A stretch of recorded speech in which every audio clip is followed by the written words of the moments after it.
Түлкі мен қоянның достығы. Бір күні орман ішінде. Қоян таңертең ерте тұрып, шөп жинауға шықты. Шөптерді теріп жүріп, көңілді ән айтып келеді. Бүгін қандай тамаша күн, шөптерім де көп жиналды, деп қуанып тұрғанда, кенеттен бұталардың арасынан бір дыбыс шықты.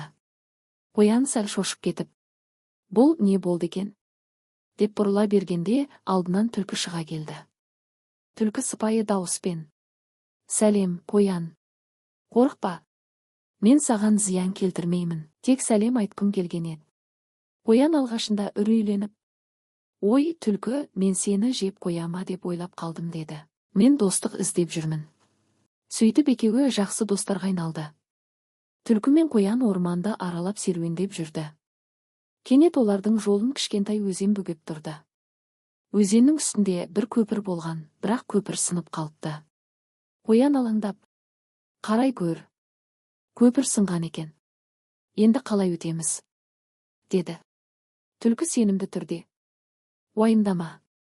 Мен қазір бұтақтар әкелемін деп орманға қарай жүгіріп кетті. Біраздан кейін түлкі бұтақтарды көтеріп келді.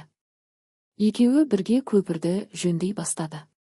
Қоян демалып отырып: қарашы, екеуміз тез бітірдік, деді қуанып.